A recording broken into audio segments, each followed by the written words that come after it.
Are you ready to clap? That's absolutely we don't clap. Just for fun. Right, Here we go. fine. Hold on. You count down? Are you counting down? No, I was just clapping for fun. Oh, you're with your regular hands, or were you slapping your face? Well, my regular hands. Kevin, can you tell me a story? You have to slap your face for the beginning of the podcast. There it is. See? Okay. There's now, my boy. Now tell me a story. There's my boy. I have so many stories. The best one that I have is a very recent one. This morning I was on the phone with a friend, and he went through a really rough breakup recently. So we were kind of like, we were just kind of going over like what that process is like, what it feels like and stuff, right? But then we were getting toward the end of the conversation, like you know when the lull happens, and then you both go to say, well, you know, like you transition into the talk to you later, be good, see you soon. And he was like, I have to go have a sad conversation now, because like he and his ex were going to get married. So like, yeah, so there was a lot going on there. And he was like, I have to go have a sad conversation. I was like, you know what I'm going to do for you, buddy? And he goes, what? And I'm like, I'm going to write a theme song for sad conversations, and I'm going to send it to you so that you have a little tidbit to make you feel better about the sad conversations. So that way, because I know you got to have like a few more of them, right? And he's like, oh, yeah. And I'm like, all right, cool. So while you're having those, you can play the theme song for yourself to remind yourself that the world is still a silly and whimsical place once you get out of that conversation. And I don't know what I'm actually going to do this, because you know that I'm going to commit. Oh yeah, you'll make music for anybody. I'm going to actually make this theme song for sad conversations for my boy. And I hope he enjoys it, and I hope it really does just like bring him a little extra joy, cuz what's better than what's better than having a sad conversation? Everything. Not having one. You know what? A lot of things, Kevin. You know, I'm losing track of the plot already. I'm making a theme song for sad conversations. There's a punchline in there somewhere. Build it yourself. We're not spoon feeding you this week. Welcome to the UnPop podcast. Yeah, we're mean this week. Roll the music. It's not on a silver platter. It's on a bronze platter. Get out of here. And it's fake bronze. Whoa! It's copper. No, don't do. You're galvanized or what? It's actually copper, and it smells weird like penny. What is this material that you're talking about? Did you get this at Bed Bath & Beyond, or did you get it at Hobby Lobby? I got it at Food and Stuff. I'm next to my ground beef. Well, I'm trying to roll the music. And now I want to do a whole thing about how I'm going to start calling Hobby Lobby Slobby Lobby, because no one puts things back. It's worse than a Metro Target. Like, it's horrible. You shop at Hobby Lobby? I've been to, well, yeah, every once in a while you need to roll find the music. a thing. Get the fuck out of here. Oh, my God. Come on. Michael's is better. Get out of here. You've never been to Slobby Lobby? I don't support Hobby Lobby. I'm not going to shop there anymore. It's Slobby. I don't support Hobby Lobby. They lobby my hobbies. They lobby against your hobbies.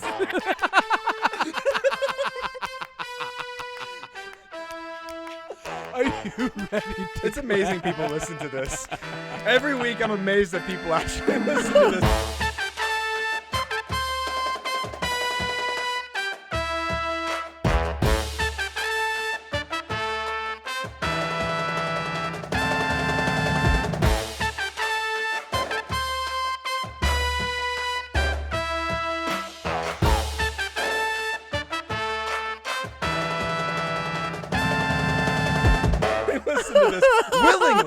They willingly listen to us talk about Slobby Lobby.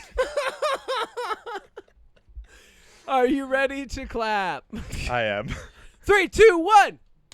Welcome back to another episode of the UnPop podcast. I am your host, Kevin Miner. He, him, todo siempre, el capitan. With me as always is Odie Matthews, the chef, cooking up content. They, he. Keep going with the Wait, I'm going to sing everybody the song that I sang you. What's up? You want me to sing the sober song? Yeah, go ahead. No, actually don't. I don't like that song. And welcome to another episode of the UnPop podcast. This week, sponsored by Apple Pie a la Mode Flavor Cream Oreos. Why didn't you get the blueberry ones? They didn't have them. Are they gone already? They were back by popular demand. They were back by They were so popular. They're gone. They're so popular they were gone. I got to tell you, these Apple Pie a la Mode Oreos do actually taste like apple pie.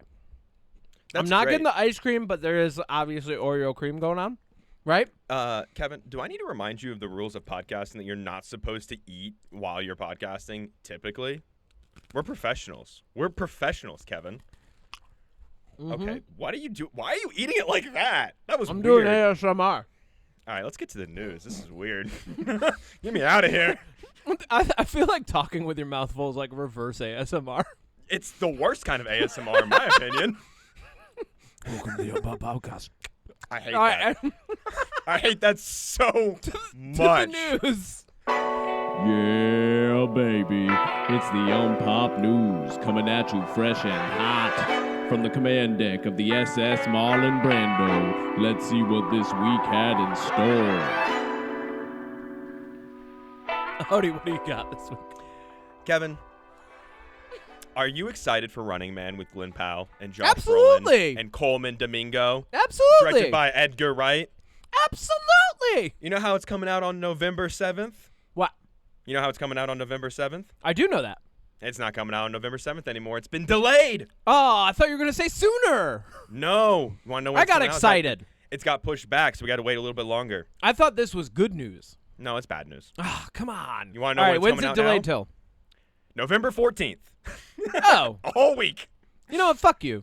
Yeah, on to the serious news. Way All to right. play with my emotions in the beginning of the news. I literally did that on purpose. That was a roller. You know what? Actually, unfuck you. That was a roller coaster. I enjoyed that. Thank you. All right. That was a real loop-de-loop. Speaking of roller coasters, Oh, okay. Rambo. What? My segues are a little off. Hang on, I gotta warm up. Rambo. The At roller a theme coaster. park. That's actually, I would watch that. Like That- a self-aware yes. Rambo comedy Dude, that's nobody at a theme too. park. Could you imagine him coming around a carousel with a bazooka on? Like, That's come literally on. Nobody 2. Nobody I 2 d- takes place at like a theme park. True. All right, cool. So Rambo. anyway, Rambo. Yeah. We got the last Rambo movie like a few years ago where he went down to Mexico and fought the cartel, and it was really boring and bad. Dude, he fought them so hard, though. They don't it was- even exist anymore. He fought them but so hard. But it was bad. In the Rambo universe, they don't So exist. I'm sure you're like, we need He killed all another of them. Stallone Rambo movie. No, And we I've got don't. that. You're right, we don't. Instead, we're gonna get a Rambo prequel. He's gonna Stop. eventually. It's gonna be Rambo on a hover round. We're You getting know, a like- prequel about him in Vietnam. He's just gonna be stuck in a Walmart somewhere, really angry, and like if they're gonna be under siege, and he's gonna have to fight them all off with like I don't know, coat hangers and Nerf guns. Well, he's gonna be in one of those little electric scooters too, because he's like Stallone's It's in a his hover 70s. round. I said a hover round. Oh, my bad. Sorry. Yeah, you missed my joke. Well, anyways. Remember in the hover round commercial when they had that old lady who was just on the edge of a cliff and they're like, "How'd you get to the Grand Canyon, Ethel?" And she's like, "On my hover round." I like to imagine that they left her there. I I think they. was like, "Well, how are you gonna get back, Ethel?" And she's like, "On my Oh my hover God. round." They're like, "No." I It's have out an of old battery. lady story about the Grand Canyon. Okay. When I was a kid, my grandma, a couple years before she passed, 'cause God, she, where's this She was going? pretty old. Couple She had years a cane. before she passed, fell into the Grand Canyon. And that's she how my spent grandma 2 died. years down there. No, but she had this cane and she Yes. hated it. And so when Okay. we went to the Grand Canyon, She she hated using the cane. She I hated hate using this the cane. cane. She literally, I remember because I was probably like 9 or 10, and I was sitting in the back seat. We were in our van, and Uh-huh. she looked over at me and my sister, and she went shh, and she opened the window and she threw her fucking cane out as we were going down the road leaving the Grand Canyon. My parents Did she didn't throw realize. it into the canyon? She threw it towards the canyon. I don't think it made it. She was pretty Wow. weak. But when we got back to Colorado, my parents were like, "Where's your cane, Betty?" Because that was her name. And she was like, "I don't know." And she looked over at us, and I was like, "I don't know." She threw it out the fucking window at the Grand That's Canyon. symbolic. I love that. I love Betty. Good My for grandma her. was awesome. She's a spitfire. Anyways, Rambo All right. prequel starring. Anyway. That's how we got there. It's a Rambo prequel about his time in Vietnam, starring Noah Centineo, who was in Black Adam as Adam Crusher. And I think he came from TikTok. He's a pretty good actor. He was in a Netflix show for a little bit. Wait, how is Adam Crusher spelled? Because if he's in ATOM. if he's in Black Adam and he's Adam Crusher, I want to see the fan art for that. Wait, you haven't seen Black Adam? No. Oh, Adam, that's the magnum opus list. Why for us. would I watch that? Why would I ever watch that? Guess what, Kevin? Next DC movie that comes out, you and I are covering Black Adam. I don't Anyways. wanna. It's so bad. I Anyways, don't yeah, so okay. how do you feel about watching Rambo, who in the first Rambo just got back from Vietnam? How do you feel about going like a year before that and watching him in Vietnam? Rambo, first blood. First blood. First blood squared. First blood. It's I feel like I'm interested to see how they paint this without making Rambo look like a bad guy. Like, I don't know how. he's gonna have to come across some POWs and like a whole village of Vietnamese people that are like, nobody even knows we're here, and you need to protect our existence or something. Because we like, kind of got otherwise that with the it's fourth just one. gonna be this guy playing Sylvester Stallone killing a bunch of Vietnamese and Chinese people. I think this is gonna be that's the fourth one where he takes the missionaries into a war-torn place and there's the village and the shooting, and like that's basically what you would do in my opinion. But also, this is the Solo movie, but I think it's gonna be worse. Like, because the Solo movie is good, Alden Ehrenreich is good, but I don't need to see young Rambo in Vietnam. I think part of the allure to Rambo for me is you don't really know what he went through in Vietnam, which makes the First Blood movie so much more impactful. Yeah. Okay. So I agree. So. Yeah. Yeah. We're probably gonna see it. I mean, I'm gonna see it. We're probably gonna see it. I'm gonna see it. Moving on. Anyways, let's swipe to the next thing. Swiping. We're getting a movie about Bumble, the creation of Bumble called Swiped, starring Lily James. How do you feel swipe about on that? Bumble? I don't know.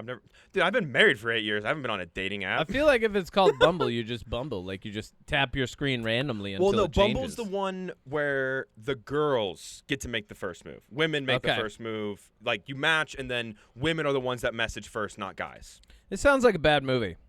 Well, I just don't like. really Why would you make a movie about that? That's just like a thing. Like that sounds like a device that gets used in a rom-com, not a rom-com itself. You know what I mean?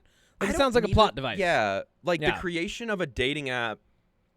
I mean, sure, like I can't even think. Like, why? Like, it's just like that app is still used. It's not like dating apps are so common. Here's what I'm gonna do. I'm gonna get on Bumble and make my whole profile about how I just want to take someone to see the movie about Bumble. You should do and that. We'll see how that goes. Oh my god, that'd be amazing.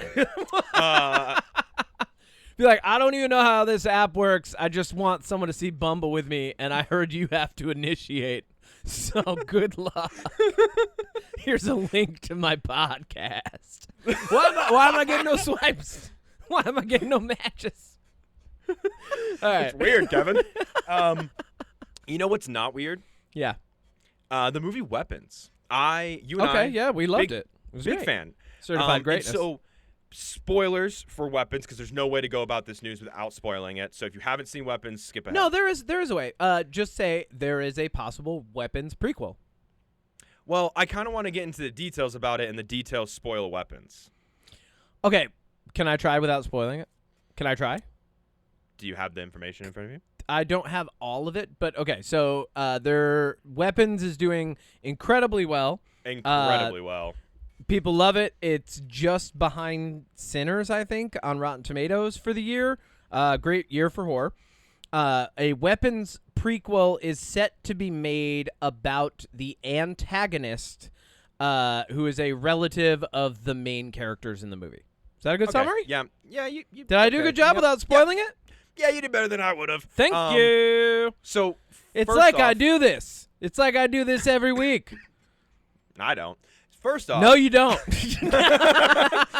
I think that this is a good idea. I'm actually intrigued to know more about it, and the way that Zach Kreger is, and this was, I guess, really where I thought maybe spoilers would come in, but I think I can summarize this without spoilers. I saw an interview with him after we recorded, and I liked that he was like, yeah, like, I know there's plot holes in this movie. And, like, he even point out one about a police car that I point out, like, how would the police car be there all day and nobody notice? And he's like, but here's the thing about that. Yeah. He was like, I know there's going to be plot holes, and if you're upset about that, like, I get it. But also, it's a fucking movie. Yeah, and, like, a lot of the comments on that video were like, I didn't even think about that. And if I'm not thinking about it until you point it out, it doesn't really matter. And my thing is, if the movie's good enough that you're not thinking about the plot holes, It's a good And movie. even if you are thinking about the plot holes, if the movie is still good enough, don't tear it apart because it's not a tightly sealed, perfect package of everything makes sense and everything lines up. Very few movies can accomplish that without a little plot hole. What do you mean, Odie? Every movie should accomplish that. Every Yeah, movie like- should be perfect, Oh, and they should all the be only the perfect same. movie, only one would be Super Mario Bros. From 1995. That's Absolutely the only perfect movie. 1993. Thank Oh. you. Sorry. Yeah. But yeah, another little bit about Zach Kreger that I thought was interesting, and I missed this last week when we talked about about him? weapons. He's on Bumble. He wrote, yes, actually, he wrote the Bumble movie. It's wrote gonna be a horror. Bumble, yeah. Every time you swipe on It's gonna somebody, be a your finger social falls off. horror. Oh my god. No, he wrote a draft for a DC movie. Now, when I say that, he hasn't approached James Gunn, he hasn't approached Warner Brothers, but he just said, I wrote a DC story, and, there's potential he might direct it. What the story is about is a henchman or a goon from a larger villain gets the drop on Batman and basically, incapacitates Batman briefly. That And was then an he goes episode of the Batman animated series. Yeah. Yup. Oh, okay. Very, very similar, where that guy thinks he killed Batman. And, so one thing kind of leads to another. And honestly, those are the kind of superhero stories that really interest me. Like, the superhero is a part of it, but it's really about the everyday person having an interaction with them. That's compelling to me. And especially from someone like Zach Kreger, I'd be down. So, eating more Oreos. All right, moving on. I'm hiding it. I can still hear it. These are good. Yeah, I'll take my headphones out, then I won't be able to hear it. Scary Movie 6. Oh, cool. Been a while since we've gotten a Scary Movie. We've gotten plenty of Scary Movie-esque movies with Haunted House, Disaster Movie. We haven't really gotten that many recently, I would say. Wait, there's a spoof movie called Haunted House? I think it's Haunted House. It's Marlon Wayans. Oh. I think it's called Haunted House. It's a parody on Amityville Horror. Okay. I think with The Naked Gun, there is the chance a movie like Scary Movie 6 could work. Because Naked Gun very much goes into the parody, satire, but it's a very different kind of movie. And I think with Scary Movie 6, the news that I'm bringing is Anna Faris, Regina Hall, and Marlon Wayans are all coming back. Okay. Which I think that's good. Check. Cool. Yeah, Anna Faris, Regina Hall. I love Regina Hall in the Scary Movie movies, especially when the ring girl comes out of the TV and she's like, your TV's leaking. And Yep. she starts beating up the ring girl. But I don't know. I just feel like these kinds of movies, I don't think that they're very interesting anymore. Yeah, okay, you're going to spoof big horror movies. Cool. But, I don't know. How do you feel about it? I think there's enough horror movies that are original from the past, few years to spoof, right? I think that's good. I think there's definitely some comedy, interwoven in some of the legacy sequels and some of the more, we haven't seen jokes about Midsommar yet. We haven't seen jokes about Hereditary. We haven't seen jokes about Old, the beach where everybody gets old, which isn't really a horror. It's more of a thriller in a weird way. Like the new Halloween trilogy? Yeah, we haven't seen spoofs of those yet, so I think that there's enough, joke fodder in the ether for them to pull one of these together. How well it is going to depend on a lot, because those movies are kind of early 2000s relics at this point. Yeah. They're from a different social and entertainment zeitgeist. You know what I mean? So yeah. they have a different feel to them, and that's for a reason. And I would be interested to see if the same pacing, style of humor, and framework can work today with new audiences. My concern about a scary movie is I agree with what you're saying. I guess my thing is, since we've gotten a scary movie, we've gotten the explosion of TikTok and skits on YouTube, and people already parody this stuff on the internet. So it's when these movies came out in the mid to early 2000s, we didn't have anything like that. But now, I mean, I can probably go on YouTube Shorts or TikTok right now if I downloaded TikTok, and I bet at some point I would stumble across some kind of skit or sketch or somebody talking about a horror movie in some funny way. I just know it's on there. And so I don't know if Scary Movie 6 has a place to parody things as a movie, because I feel like the bar is really, really high. I guess is a better way of me saying it. So I can see that. We'll see. I think it really is going to depend on the writing. I think If you get the same writers as the first ones, I don't think this is going to land. I really don't. Well, I guess that's what I'm saying is like I'm interested to see how it's written, what audience it's written for, and where the divide exists. Because you have people who are going to come in expecting a scary movie, right? Like the old style.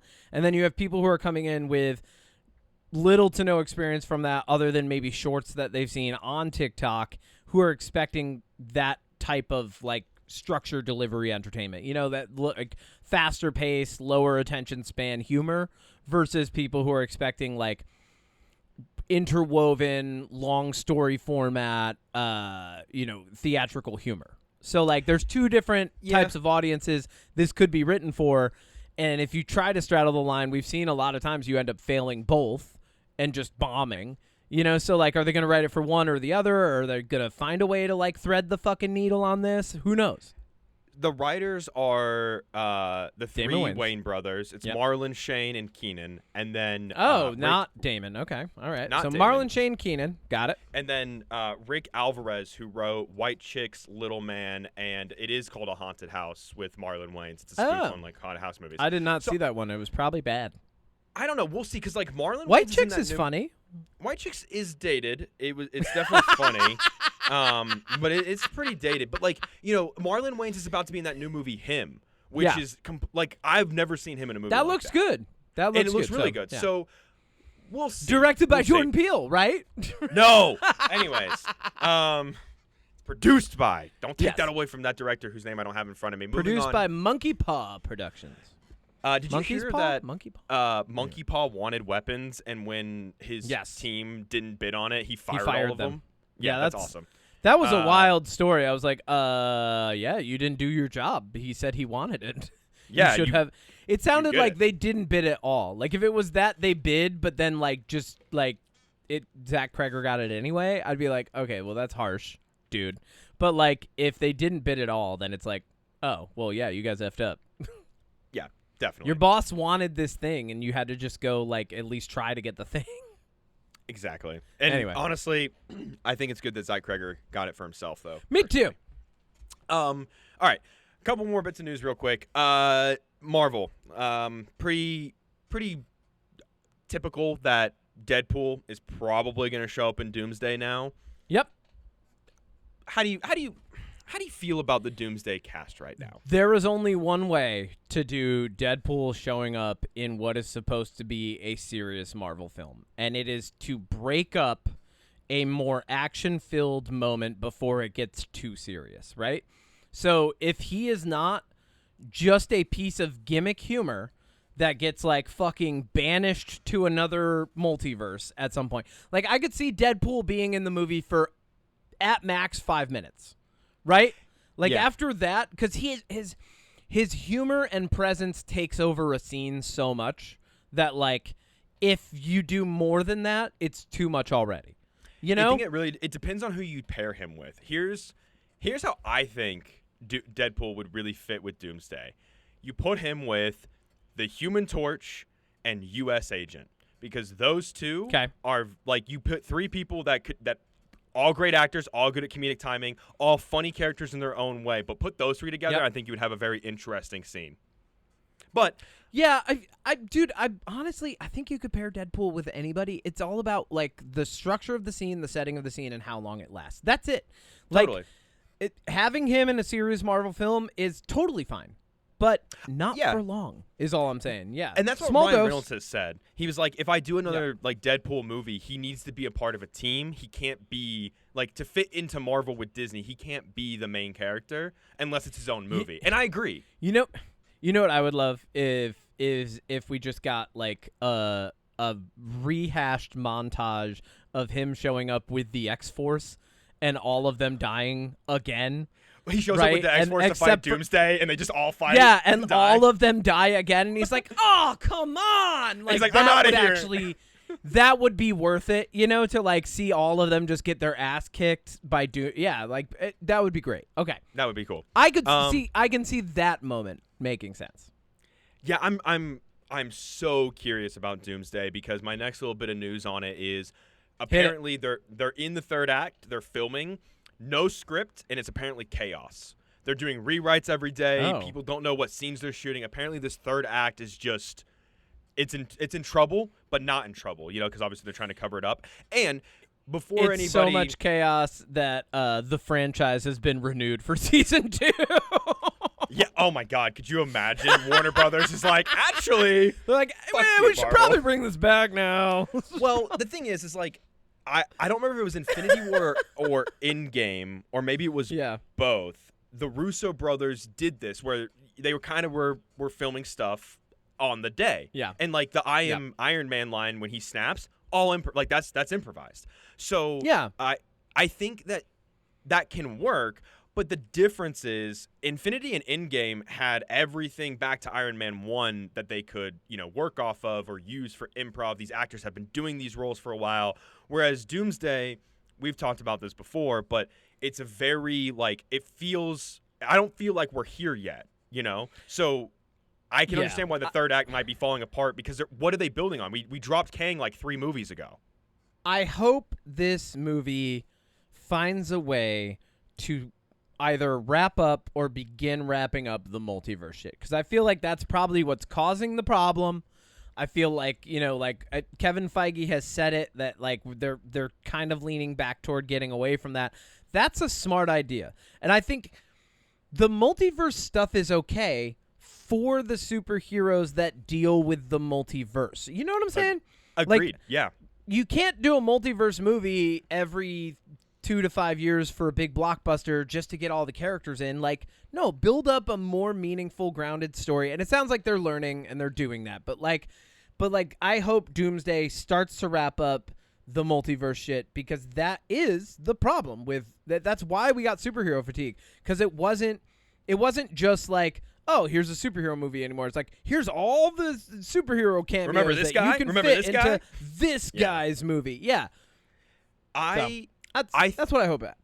I think that, like most people have predicted, Doomsday is going to set everybody up for Battle World, which is what Doctor Doom controls. It's also in Secret Wars, where all the multiverse characters are on this world and they fight each other. And at the end of that, it's very, very certain that a lot of main characters are going to get recast, and it's just going to be one world, all the universe is closed. And I think in that sense, I do like the idea that they're like, here's James Marsden's Cyclops. Here's Patrick Stewart's, Professor X again. Here's all these characters from other Marvel movies that aren't connected, and we're going to do one big send-off for everything since the, honestly, if they do Blade, the late 90s.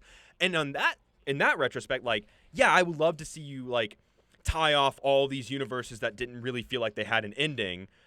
I just wish that there was more.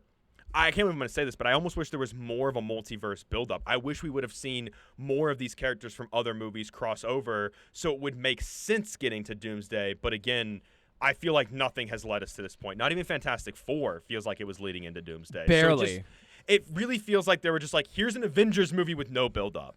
Yeah, pretty much. But and it's not even really Avenger. We'll see. There's There's so many questions, and there's so much that we don't know, and there, like you said, still a little planning. We'll see. We're just gonna see, and we're just gonna see. We're gonna go see it. We're gonna go see it. Yeah, we're gonna go see it in theaters. Last bit of news that I thought was interesting. Final tidbit. Masters of the Universe is getting a new movie in He-Man. That's my 2026. So it's Travis Knight who did the Bumblebee movie, and he's done something else. He's a good director. I like him. I just wanted to kind of run off this cast real quick because we got a couple more announcements, but I just kind of wanted to go over all of them and see what you think. Okay. So He-Man is played by Nicholas Galensi. I hope I'm saying his name right. Okay. I don't really know him that much. The thing that I think he's probably most famous for right now is Red, White, and You, which is the president's son and the UK prime minister's son fall in love. I've heard really good things about it. He cool. seems like a really good actor. If you look at the set photos, he's wearing a pink long sleeve shirt. He's got the right hair, so he definitely looks the part. Love it. On top of that, we've also got Allison Brie playing Evil Lynn. I think that's a great choice. Oh yeah, no, that's good. Yeah.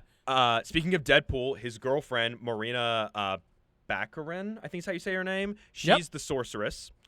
We've Perfect. got okay, Idris we're good Elba. so far. Idris Elba is Man at Arms, the Duncan guy. Love it. Kristen Wiig, which is the new addition, is going to be Roboto's voice. Is that how you say it? Yeah. We've got James Purefoy as King Randor. Great. Camila Mendez is Tila. She's great. Okay. And then, wow. Yeah. Yeah, and then the guy who played the Mountain on Game of Thrones, the really, really big guy. Thor Bjornsson. Yeah, thank you. I was like, I don't want to. I'm gonna butcher his name. He's playing Goatman. Goatman. Wow. Not Beastman? No, I That's guess wild. not. All right. Goatman it is. And then Charlotte Riley is Queen Marlena, and I don't know her Queen Marlena. too much.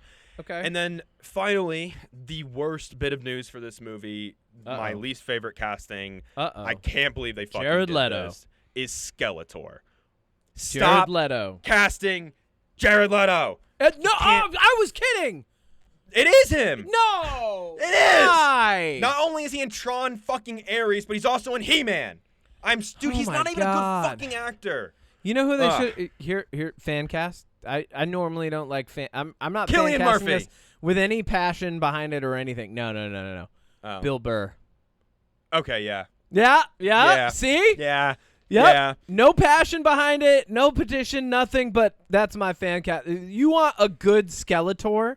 Because I feel like Bill Burr, everybody's like he's a comedian. No, Bill Burr can pull off some serious shit. Like he could definitely balance the comedy and bring some drama to Skeletor. And you don't even have to worry about covering up hair, baby. No. He's got you.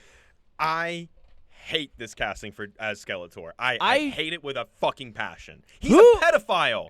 Why are you casting him? Sorry. What? How many pages of the Epstein files do you think are in Jared Leto's possession, where All of he's them. still getting cast and stuff? He's like a he's cult like leader. Like he called somebody. He's like, I got a copy of your files here. I've got page 85 through 92. And they're like, fuck, those are the important ones. And he's like, yeah, you're going to start casting me in whatever I'm going to be in whatever I want to be in. I want to ruin all these franchises. Tron, which has never been good, or has been good but people don't like. I'm going to ruin He-Man for you. We're going to redo Waterworld. With Jared Leto. Dude, I'm genuinely upset by this. I really don't like seeing him. Jared Leto just drinking his own pee in Waterworld. So they're just filming him in real life? Oh, yeah. Got him. All right. Wow. Yeah. All right. Well, I'm still pumped about Masters of the Universe. Still looks good. I hope there's a moment where they lean into the meme of, hey, He-Man singing "What's Going On" by Three Non-Blondes, and they have him sing it during karaoke or something. I think that would be phenomenal. That's the only thing I want in that movie. Other than that, I'd like to see Thor Bjornsson just crush some shit. I'm excited for it because I was never really a He-Man fan growing up, but I've always kind of been interested in it. So it'd be nice to see something that's not Dolph Lundgren. The original Masters of the Universe movie is a bad Masters of the Universe movie, but it's a fucking ride, man. And it's so fun. Yeah. I loved it as a kid, and watching it now, it's very much a magnum opus style video, right? It's so bad it's good. Oh, we're doing that for the new one. Oh, good. Okay, good. Oh, yeah. It's on my list. It's in the same vein as TMNT 3 and the Mario Brothers, all of those properties from back in the day. Yeah. Street Fighter. Oh my god. Mortal Kombat 1. 100%. I love that movie. I mean, obviously, you put some have respect special on places in our hearts, but you also got to look at it and be like, is this movie good? You know what else I love? Good? Oh, you're about to do. Wait, you gonna do it?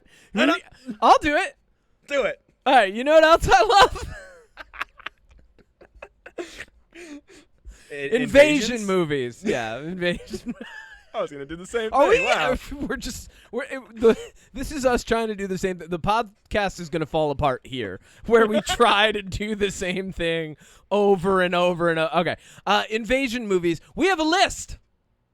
You have a list. It's time for a list. Some might be good, some might be shit, and I know you just cannot wait. The scale goes garbage, bad, fun, good, then great. No, you have a list. I didn't make a list. Shut up. Okay. You have a list. told me to shut up. Top 5, bottom 5. It is I'm falling playing apart. All right. What do you want to start with? Top 5 or bottom 5? Let's start with invasion movies. Let's start. Oh my. That's. Wait. Hold on. Now I'm confused. The top. All right. So, okay. So, we're talking about invasion movies because Alien Earth came out this week. We both watched the first couple episodes. We're going to talk about it after we do a list of invasion movies. So, in classic UnPop fashion at this point, we've done a top 5, bottom 5. You have to pick your top 5 favorite invasion movies. Invasion movies being kind of the backdrop of the movie. Like you and I were talking about this before the show. Yeah. They can lean into action, thriller, horror, or they can lean into like comedy, right? There's plenty of different examples. I would even say Lilo and Stitch is like a small invasion movie, you know? Like you have an invader who shows up on Earth, you know, and then you do have aliens who are like, oh, we could invade, you know? But a more apt example would be there's like there's like Mars Attacks, right? So there's like all different types, where the whole backdrop of the movie is an invasion. Yeah, it could be. You can scale it. Like there's Edge of Tomorrow. Yeah, there's so many. And before we just go off naming invasion movies, you and I have prepared top 5, bottom 5. I like to start with the bottom 5 and then get into. And we can just get these out of the way. Don't need a crazy explanation for them. We're just kind of going to give you like the over-under on why it's bad in our opinion, and then move on. Yeah. I have You two start. honorable mentions for bottom 5. All right, cool. I was going to do honorable mentions after the numbers. I'm going to do mine first. Okay, do it.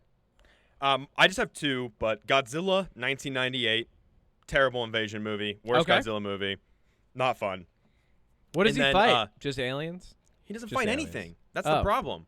Godzilla, I think Godzilla works best when he's either Wait, done which in Godzilla movie is this? 1998 with Matthew Broderick. That's not an invasion movie. It's an atomic bomb that makes him big. He invades New York City. Wow. Yeah, you're thank you. really stretching it now. You told me I could. Call me Mr. Fantastic. Okay. You're stretching that. But yeah, I think Godzilla works best when he's either done in the light of like 2014, where he's like a very looming threat and you don't know where he's at, even though he's the size of a fucking skyscraper, or he does best when he has something to fight that's on his level. I think that 1998 Godzilla just butchers it on every level. Design, everything. Yeah, I'd classify that more as like a monster disaster film / adventure film. But that's cool. fine. But my what's your other other one, Pacific Rim 2. Bad movie. Did not like it. Ruined the first one. Have not seen bad. And then my first real one on my bottom 5. Oh, okay. Hit me. Is the movie Avatar, directed by James Cameron. Yep. Okay. Cool. So why? Why is that on your bottom 5? Because it's a bad movie, and look, like, I get that people like the Avatar movies because they look so good, but the problem is when you peel back the layers to that story, it's not very interesting. Yeah. And the second one is also not very interesting. Like all this is a guy who was in a wheelchair and his brother died, so he takes over a blue person and he falls in love with aliens and then stops the humans from invading. And I know it's been compared multiple times, but it's just it's a metaphor for colonialization with the Native Americans in America. It's Dances with Wolves, it's Ferngully. He combined the two plots of Ferngully and Dances with Wolves. Yep. And then said, here's Avatar. I just don't think it's that compelling. I think the second one looks good. I think that, like, you can't deny that. But I'm not invested in this Avatar world where I'm like, oh, we're getting 3 more? What more could they do? 100%. Okay, my hot take on these movies, they bore me to death. Yeah, like they're boring. Like I get it. Like it's this crazy world, and like the other thing is now we're getting the third one, and I'm like, oh, what are the humans after this time? Because there's always how many times can the humans come back? There's just like a magic MacGuffin on every continent and/or in every ocean of this planet that humans are like, well, we could take that and fucking exploit the galaxy, like and maybe that's the point. But yeah, I agree with you on those. All right, cool. My first on my bottom 5 is as I like to call it, Bad Pacific Rim. Battleship, the movie that was based off of the board game Battleship, where you guess where your opponent is. I have that on my list, section number 4. Cool. And I've also covered it on Magnum Opus. That movie has nothing to do with the game Battleship other than that there are battleships. It's just a bad movie. Okay, there is one incredible moment in that movie that does not deserve to be in it. And Okay. it's towards the end when they're on the old World War II cruiser with all the World War II vets, and Yep. they use the anchor to drift the boat and dodge the rockets and then fire. That, 20-second clip is fucking awesome. I could And that's see it. that. Honestly, That's the only part. for me, the whole movie is just kind of lame. It's bad. I think they were just trying to cash in on like the hype around like the Independence Day style films that had been coming out for a while. Yeah, Not definitely. good. Not good. What's number? So number 4 for you is Battleship. Is Battleship. Oh, Yep. cool. Well, number 4 for me is The Tomorrow War with Chris Pratt. That's number 1 for me. Stop. All right. Well, then let's just keep moving because number 3 for me is Avatar. What's number 3 for you? We have the same list. It's just in different orders. Number 3 for me is Avatar. What's your number 3? We'll skip the Tomorrow War until we get to your number 1. No. We should have gone over this. We're falling apart with these lists. I'm dying over here. Number so- 3 is What do you War got? of the Worlds with Ice Cube. That's Look. on my honorable mentions. I had to put that on here because that movie, I pride myself in the year and a half that I've been doing Magnum Opus. The only time I don't edit a video is if I'm writing the script and I'm like, oh, I don't have enough to say. So like normally, actually, I've never gotten to the recording of an audio and then in the middle of the edit been like, yeah, I can't do this.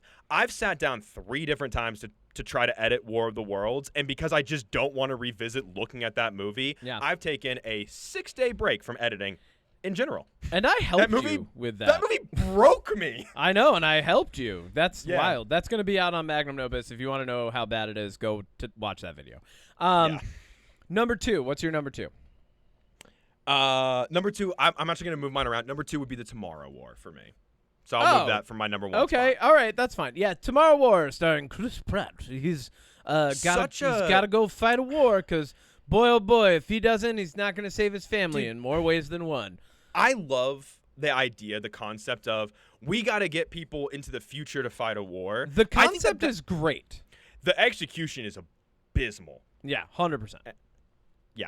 What's your number 2? Also, the concept is great, but then also like not very believable. My number 2 is going to throw you for a loop because I feel like you probably don't even remember this movie. But my number 2 is Jupiter Ascending. With Dogman, Tom Hardy, and Mila Kunis. Fucking what the fuck One of is the only that ones movie? where Sean Bean doesn't die. What is that movie? Dude, I've been wanting to do that on Magnum Opus for a long time. He's got like the weird hover skates and shit. Dude, he's a half And then- dog. Here's the thing. That movie played with my emotions because it looked incredible in Eddie trailers. Redmayne's in that too. I It forgot. looked incredible in that in the trailers. I was like, this is great. The Isn't it Wachowski Chris- sisters. Wait, is it Chris Hemsworth or Tom Hardy? It's Tom Hardy. That's the worst movie he's ever been in. No, But, like- G.I. Joe is the worst movie he's ever been in. I didn't even know he's in that. But yeah, so like that movie played with my emotions because then like in it, like as they're like slowly revealing the plot, the political intrigue got me back in. I was like, oh, this might get Yeah. good. And then like halfway through the movie, I'm just standing there. I'm standing in the theater. I'm like, it's just not good, guys. Guys! No, but I'm sitting there with my head in my hands, like this was a mistake to stay. Yeah. like That why movie did I was stay for hard. this? Yeah. Watching that in theaters was an experience. Okay, what's your number? Wait, let's do number 1 on 3 because I feel like we might have the same one. All right, you ready? Mhm. On 3, 2, 1. Pixels. Super Mario Brothers. Oh, wow. Ha! Gotcha. Okay. Joke. Super Mario Bros. Yeah, because you love that movie so much, I wanted to insult it. So you just insulted it to insult it. You didn't actually think Pixels was the worst invasion movie No. ever. So I actually, after I covered Pixels on Magnum Opus, I Yeah. blocked that movie from my brain, but you Oh. are 1,000% right. It's the worst That invasion is- movie ever. That is one of the worst movies I've ever Yep. seen. Well, Like, boomers got to save the earth with their old school video game But everybody knowledge. hates video games. Yeah. Like, okay, the biggest problem with Pixels, fuck? and I've said this every time I talk about it, your Yeah. main demographic to watch that movie are people that love video games. And then that Oh, yeah. entire movie is them just being like, if you like video games, you're a fucking nerd. You fucking suck. You're a fucking loser. They were trying Like- to lean into the nerd-negging comedy of The Big Bang Theory, you know? Too Because The late. Big You're Bang way Theory too came late. out and just negged nerds for forever. Yeah. Ugh. Honorable mentions from me. This one, kind of a hot take because people love this movie, but it's actually a bad movie. I'll watch it, but it's bad. Killer Clowns from Outer Space. Oh, that's a fun one, though. It's like fun. bad. It's fun, fun but bad. yeah, it's like fun bad. Directed by the Chiodos brothers. They're getting a remake of that, actually, I I think. know. Yeah, okay. Men in Black 3. Ugh. Yep. AKA the Men worst in Black Men in Black. International The- would be that- another one. That one was actually better than Men in Black 3. Also a hot take, but I'll Agreed. stand on that. And then my last honorable mention, AKA Bad Men in Black, The Watch. Which was just With not. Ben It Stiller? just did not deliver the way The movie that I doesn't thought do anything Yeah, the it does- entire does runtime? nothing. Yeah, Nothing it was like- happens. Yeah, I was like, oh, it's gonna be like a more slapstick Men in Black. No, it's No, not. and like that one, Richard Ayoade's character is just- like all about having an orgy. It's really yeah, weird. It's bad. All right, let's move to the top 5. Okay. Top 5, much more interesting list. Let's do honorable mentions afterward. Tan 4. Okay, so number 5 for you. What do you got? Mars Attacks. Oh, nice. That's on my list. I will never not love that movie. It Yep. was one of the first Alien movies I saw as a kid because I was allowed to watch it because it was so goofy and zany, and the only blood It's so is the good. green goo. Yep. I think Mars Attacks will always be a masterpiece in my mind because it's the It's so good. perfect zany, silly invasion movie. And honestly, now watching it, I watched it not too long ago actually. I feel like the CGI and the effects just really now play into how zany it is. That movie takes an ensemble cast of characters, including fucking Pierce Brosnan And Danny DeVito. and Danny DeVito, and highlights how inept human beings actually would be in handling a proper invasion. Jack because Nicholson. people just lose their mind, and very few people can stop it. You get like the lucky happenstance ragtag team at the end of the movie, and they kind of like it almost ends War of the Worlds fashion, you know, where like they figure Yeah. out the thing that and it's like a really kills weird all. weakness. Yeah. It's So, yodeling. Yeah, it's Fucking just yodeling. just yodeling. It turns out Switzerland did not get invaded the entire time. No. But turns out it's like this specific song where the guy hits a specific frequency and it kills Yeah. the aliens because they have giant brains and tiny ears and their heads explode. But the movie ends the best way I think any invasion movie has ever ended, and that's to It Ain't Unusual, the song being sung by the actual singer whose name is Tom something, and it's fucking skipping my brain right now. Jesus Christ. I forget who sings that movie. song. But phenomenal movie, and I love that they come out and like at the end of it, you've got a Las Vegas lounge singer singing one of his greatest hits ever. And like just beautiful, absolutely love it. Phenomenal movie through and through. Number 5 for me is the only real like serious invasion film in my top 5, and it's Annihilation. I fucking love that movie. It is so good. Once again, highlighting how inept humans would be to handle a real invasion, but in a much different and more existential / psychedelic way. Like It's so much more grounded than it should be. it's beautiful, and I the end of love- it was perfect. Everything about it was phenomenal. The bear haunted my dreams. Yeah, front to back, absolutely amazing film. So Annihilation, highly recommend. I'm not going to spoil anything about it. I think everybody should check it out. Like, just watch it. Like, even if you don't like scary things, like there's some scary parts, but a lot of it more makes you like question what it is to be like human and what reality really looks like and what it would mean to be on a distant planet if you're something different than us. You know, like it's so good. Yeah. So Number 4. Annihilation's actually my number 4. Oh, and wow.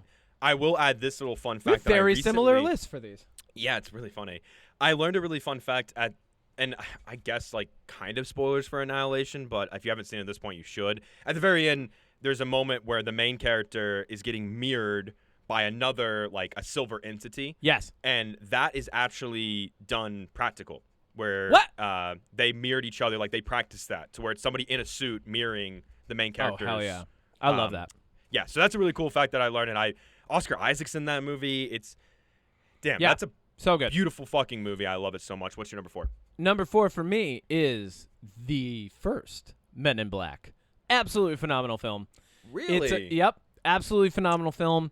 Okay. It's invasion lowercase I for that film, right? Because it's really just one giant cockroach man who comes down to Earth to get the MacGuffin. Kingpin. Yeah. It's so good though. Everything about that movie through and through is like, it's fun from beginning to end. You've got Will Smith's character. You've got Will Smith at peak Will Smith playing peak Will Smith in an alien thriller where he is like, he's constantly just overreacting to everything, and it was phenomenal. I love it. Tommy Lee Jones playing the straight man. Like, love come him. on, so good. So many lovable characters get established in that film that come back in the sequels and then aren't as funny in 3. Well, Rip Thorne is in it. I mean, Vincent D'Onofrio, isn't he? He's the cockroach man, right? Am I remembering that right? It's Vincent D'Onofrio. Yeah, and you kind of go in thinking like, oh, this is gonna be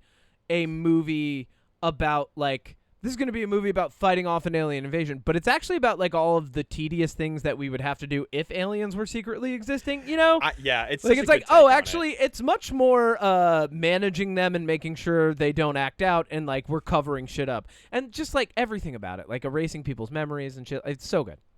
And the classics, the song, "Here Come the Men in Black," so fucking good. What's number 3 for you? This might be a hot take, but I really love the Cloverfield movie. Oh, wow. I don't normally love found footage first-person films, but I remember seeing the teaser trailer where the Statue of Liberty's head flies through New York City and lands on the street in like 2007, and I just remember being like, this movie's going to be incredible, and I still think that movie is like probably one of the best cases when it comes to like that found footage monster invasion. Yeah. Like, it is. Cloverfield is so good. And 10 Cloverfield Lane would be an honorable mention too. Yeah. The third Cloverfield movie, let's just forget it ever happened. But like the first one as a monster invasion movie is really fucking good. Yeah. I agree. It's really good. You don't see a lot of the monster, like a lot of the fear is the lack of revelation, right? Because the alien it's an alien / monster flick again, right? Like, it's kind of like it's more monster than alien, and what makes it monstrous is in the lack of revelation. Number 3 for me, and I know we haven't talked about this one yet, is Mars Attacks. I absolutely love that film. movie. It highlights the ineptitude of humans to handle a real invasion. Yodeling. Yodeling. Danny DeVito. It's fun. It's amazing. It's so good. It ain't unusual to love anybody. You got Pierce Brosnan. Okay. Number 2. What's your number 2? I put this on there because I really do like it quite a bit. But Edge of Tomorrow, as far as like alien invasion movies, I just love the D-Day aspect. I'm a big sucker for any kind of like D-Day invasion. Like, I don't know, like that style. I'm a big sucker for D-Day. Well, you know what I mean. Like, I love like storming the beaches and like having this big fight, but just the way that Edge of Tomorrow does the time loops.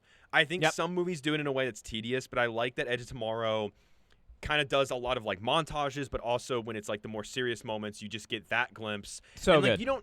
It doesn't hold your hand. Like, 1 minute you'll be here in the timeline, and then it's like now he's back in the barracks because you're like, oh, like he died. He's back. I like that the big reveal of I like that the big reveal and big conflict of the movie actually comes from human selfishness more than the alien invasion itself. You know what I'm saying? Like, because the big reveal of the love story and like what he's really been up to, and Emily Blunt realizing like what's been playing out is absolutely phenomenal. I love the reveal. Cool element. The aliens let Emily Blunt win that fight because they were like, oh, we'll give them hope and then we'll like, decimate them. Like, it's a great 100%. fucking movie. I hope they make the sequel like they said.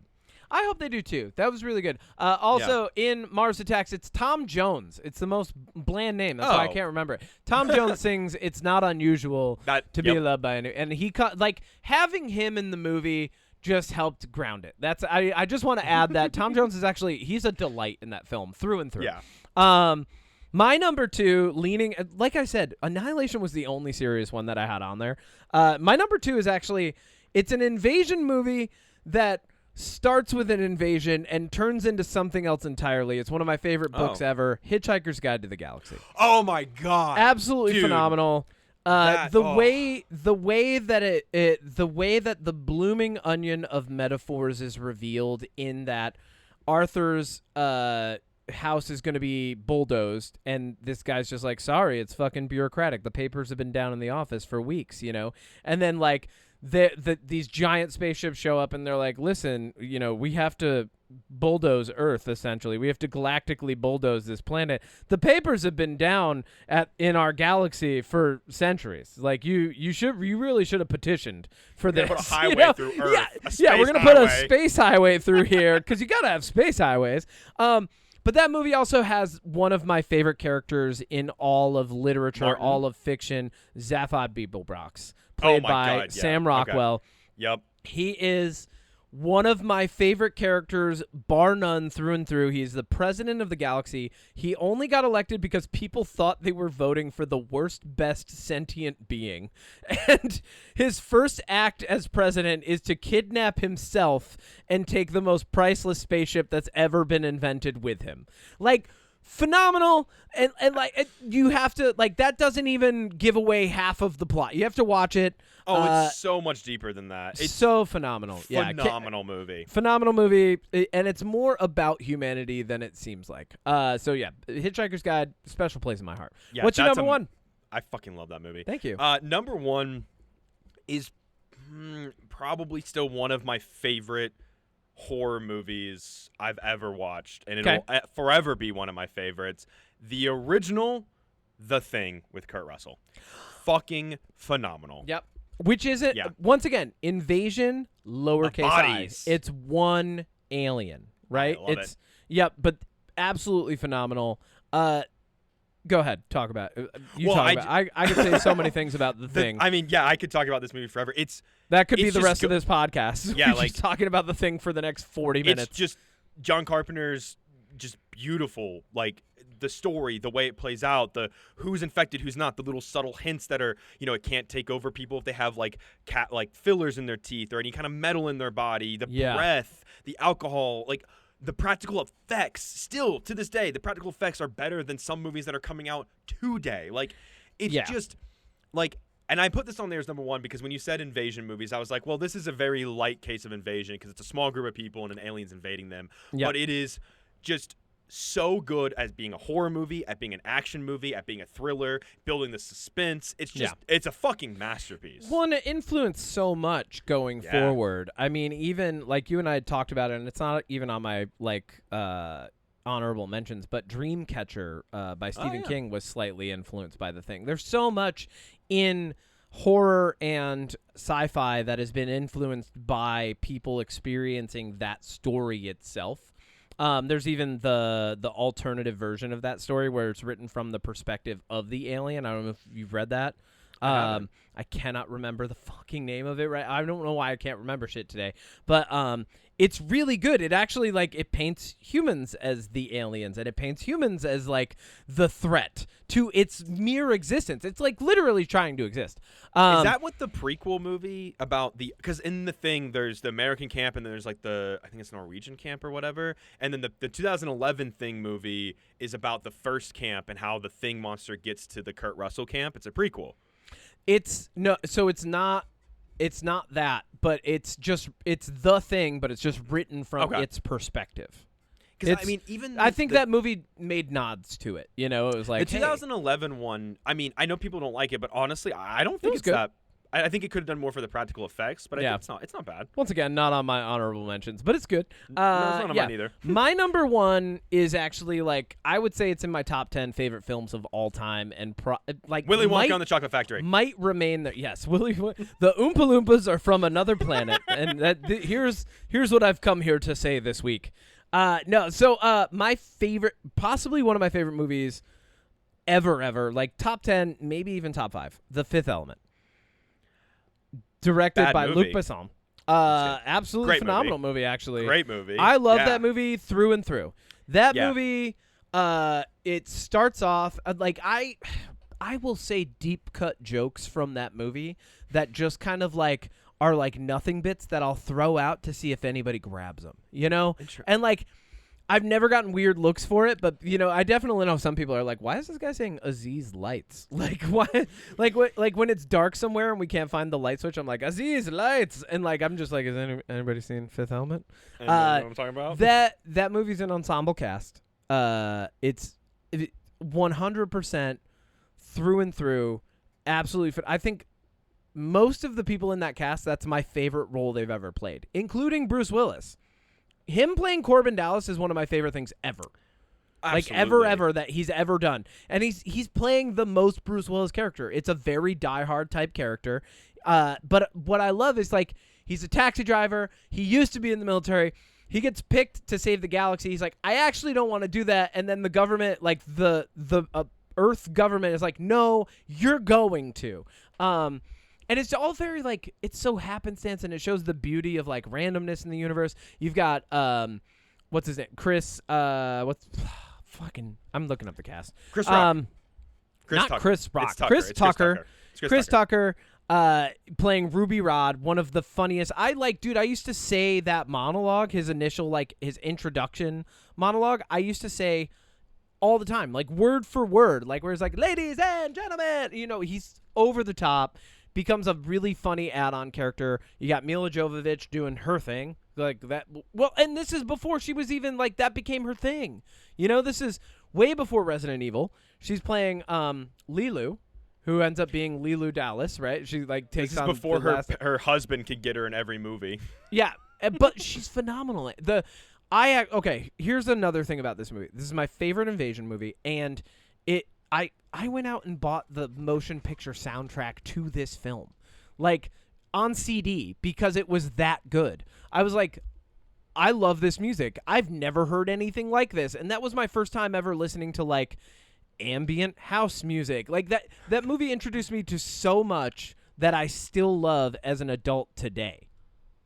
No, Fifth Element is, I haven't seen it in a really long time. And the thing that sucks is I just looked up like where to watch it, and it's like nowhere. It's like on TNT streaming. I didn't even know TNT had a streaming app. Yeah. Or you can buy it on Amazon. This movie had fucking Luke Perry's in it. Tommy Lister is the fucking president of the United States. Gary Oldman is almost unrecognizable in this film as Zorg. Like, yeah, dude, he's a chameleon. He's the tech billionaire evil genius villain of this movie. Like, before Jeff Bezos even existed, you've got Zorg as like a monolithic stand-in for what the future of humanity holds, where he's like, he gives his little speech about like how he makes all the things that people toil away to make for other people so that it makes their lives easier. Like, it's so fucking good. Everything about that movie is phenomenal. I can't say enough about it. What are your honorable mentions? Two honorable mentions for me. First one is going to be Battle Los Angeles. You love this movie. I do. Like, I don't care if people think it's bad. I truly don't give a shit. If Marines are saving the day and fighting off aliens, I don't care. It's going to get a 10 out of 10 for me. It's one of my favorite movies, just purely because it has a special place in my heart, too.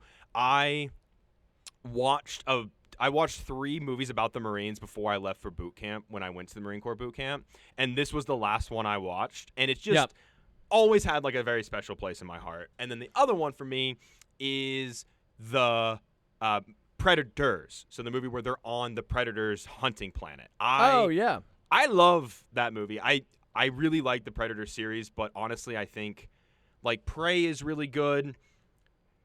First Predator is really good.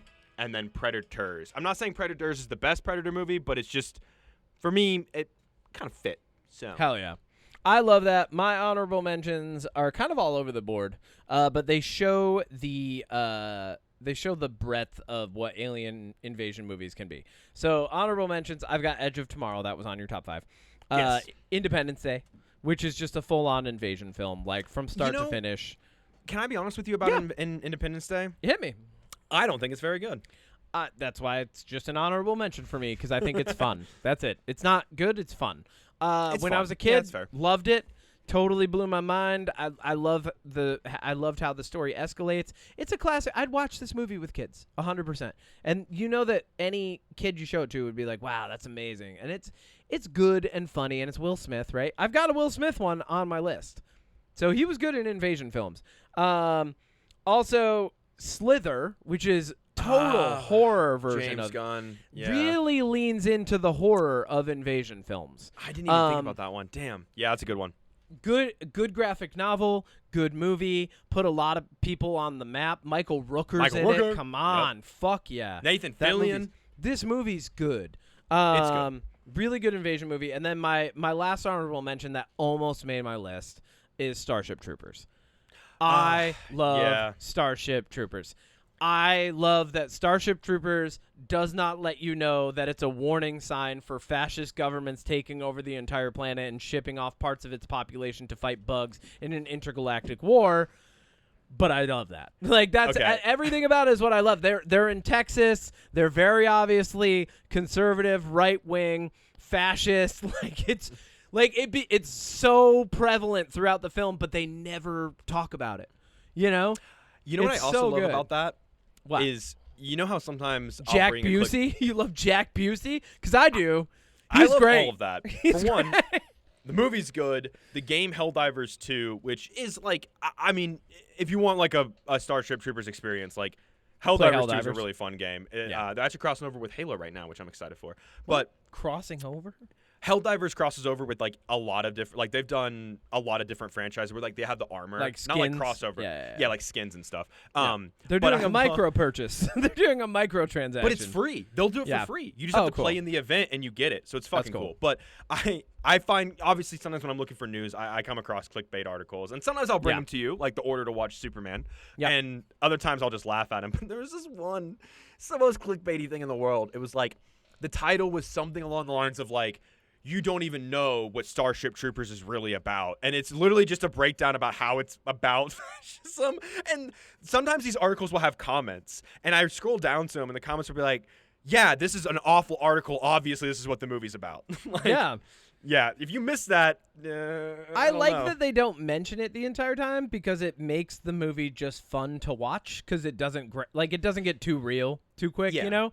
But I also love that, like, that's what the movie's about. It's propaganda. The movie is a piece of propaganda and also about propaganda, but then shows you the effects of propaganda. It's so good. I like when Neil Patrick Harris gets his brain sucked out.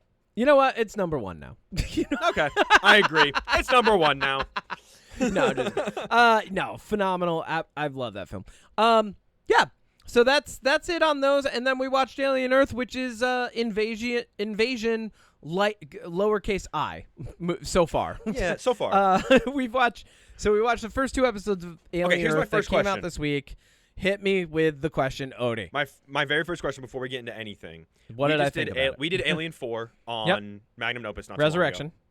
And that is set about like 200 plus years after Alien Earth. The furthest away from Alien that you can get. But Ron Perlman in that movie says when they're like, "Oh, we're going back to Earth," he's like, "I don't want to go to Earth. Earth is a shithole." And then we see Earth, and it looks very, very different from what it does in Alien Earth. So my first question to you is, do you think that Alien Earth is somehow gonna like expand and make it where Earth becomes the shithole that it is, or do you 100%. think that that's later on?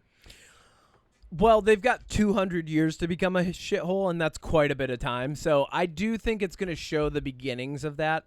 I think I like where they've put it in the timeline. So breakdown of Alien Earth real quick. It is in between the events of Alien Romulus and Alien. Mm-hmm. So it's No, Alien Earth is before. Or sorry, it's before 2 years before Alien. It's 2 years before Alien.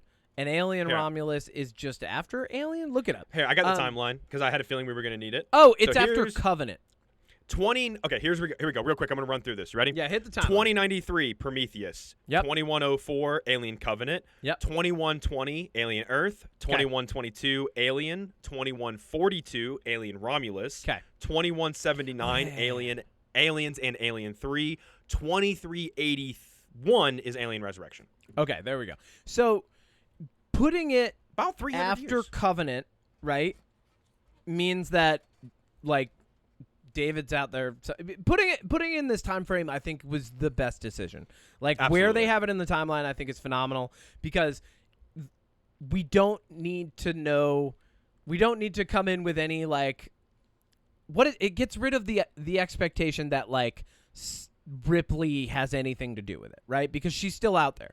Because you know that they've been on their mission for a while when they're out she's in still deep on space. that old outdated ship. Yeah, with Wayland Yutani, from Wayland Yutani, who is prevalent in this. Quick breakdown of it. 5 corporations essentially control Earth, the moon, some of the surrounding planets, and they're reaching out into the stars and traveling. There's a Doctor Academy on Mars. Yep. And so Wayland Yutani controls North and South America, I believe, right? And then there's and then they also have like Saturn and Mars or something like that. But and then there's another company that has the moon, and then this new company, Prodigy, that's founded by the youngest trillionaire ever, kind of giving us just this overarching theme of like, hey, this is what capitalism evolves into. I think is a good starting point, first off, because it also helps to lay the groundwork for why everything else is so like grungy and gritty later. You know, like everybody, all of the main characters of a lot of these films like are very much living in like working class scenarios. Like I rewatched Alien recently and I was like, space truckers, like because that's what they are. They're space truckers. They're space truckers. Yeah, and then but you get a dose in the beginning of this for like what it's like for scientists and deep space researchers, and they're on a ship, and it's very reminiscent of the original Alien in the settings. They're even doing like the mess hall meeting. Yeah. And then we jump forward in like maybe not too far into or onto an island in New Siam. So you know that this has been taken over by a company. It's taken over by Prodigy, and Prodigy is making a new kind of synth. In the very beginning, we get like the little introduction about like, hey, the race for immortality is going to come in 3 different guises. It's going to be people making androids, people making synths, and then people making hybrids, which are the subjects of this show, which are human brains that have been implanted into synthetic bodies. With a little small caveat, it has to be a child because child's brains are more willing to do the transfer, whereas adult brains are too stubborn. And I'm Why just are they dumbing more that willing? down. We don't care. It doesn't don't matter. know, and It's interesting and fun. I said this to you originally because the main group of characters are synths that have like 12-year-old brains inside of them. Yes. But they're in adult bodies. And Yes. usually, because of Zachary Levi, I don't like an adult playing a kid. Like the Shazam movies, I hate that whole thing. Like, here's a 30-year-old man being like, I want candy. Meh, meh, meh, meh, meh. But like, they didn't cast Zachary Levi in this. thank God. The main actress is Sydney Chandler. She's famous great. Dad is Kyle Chandler, who is going to be in the new Lantern show. He's Hell a yeah. phenomenal fucking actor. I love Kyle Chandler. The kids in this, I like that they still have kid moments. Yeah. But they are still like, they listen to Kirsch, who's like their synthetic leader, I guess. The thing that they did that I really liked is they made the parts that keep you aware that these are children inside of synthetic bodies. They made it very prevalent in their posture and their word choice. Yes. So like it's not them being like it's not a ton of kid-like behavior, but the conversations are things that you talk about. Like, there's the girl who's like, I miss baths, you know? And it's like, oh, all right. Like, that's what a kid would say, you know? And, like, you've got, like, sometimes, like, they go up on their tippy toes, or when they sit down, they sit in a very kid-like way. Yeah, I like that a lot. Those are the things I like, you know? Yeah. And there's also a moment where one of the kids, and I should probably bring up all their names, so I will do that you right. should. Right. Well, they're... No. And also, So- we should mention they're named after Peter Pan characters. Yes, and I want to talk about that in a second. So we've got Wendy, who's played by Sydney Chandler. Yep. She's the main synth. We've got Samuel Blanken playing Boy Cavalier. Yep. And then some of the other synth kids, we've got Slightly, Curly, Smee, Toodles. Toodles! who I like. But there's a moment where Smee captures one of the other specimens, and he has it like under a pan, and like the way he's leaning on it and like looking around is very like kid Very unsure. kid-like. And then when someone's like, go do that, he like looks around and like sprints away because he's like, yeah. I don't want to deal with it. And that's one thing I also want to say. I love that this movie isn't just, here's a ship full of alien eggs. There's other specimens. And so far what we've seen of those specimens, fucking terrifying. Horrifying. Dude. Before we get into full spoilers, so yes, ship full of specimens. We're on New Siam. We've got these kids who have been implanted in cyborg bodies. This is all kind of in the trailer. And then the Wayland Yutani ship crashes onto Prodigy's island. So now you have a little bit of... it of... crashes into a city. Well, yeah, New Prodigy City on New Siam or whatever it is. But like it's not on the island. It's okay. I thought it was on the island. The facility is on the island. The facility is on an island. Okay. Yeah. But it crashes into a city, breaks a building. Of course, there's a xenomorph on it, and we've seen that like in flashes. And it's fucking called Alien Earth, so not a spoiler. But the predators show up. So there's like a corporate political struggle that's going to occur. You already are aware of because it's two different companies that are vying for stake and apparently immortality, stake in the universe and immortality. And then there's obviously going to be the action / thriller piece of the alien, the xenomorph, and the eggs, right? So like we know all of these things are going on, and then we get into the main plot. So spoilers here. If you haven't watched both of these, go watch them. Come back. So first thing that I like is we got cyborg character played by and I feel like I'm so bad at names, but it's Babu Sise maybe is how you say his name. I'm not sure, and I apologize a million times for being bad at pronouncing names. But he plays cyborg character Morrow, and the ship is a Wayland Yutani. His entire crew taken out after something. We don't know what happened, but we know we see the crew, and then we see flashes. Crew's dead. First off, he is menacing. I fucking love him. From the jump, I was watching him look at people. I'm like, this guy is his like, cadence. Yeah, he's like scary. He's got like a dead eye stare. He's keeping people in line. He's threatening people. Have we seen cyborgs? I don't think we've seen cyborgs just since, right? So I'm not 100% sure if in the first one Ian Holm is a cyborg. I forget. He's a synth. He's a synth. He's got the, okay, so we've only ever really seen synths.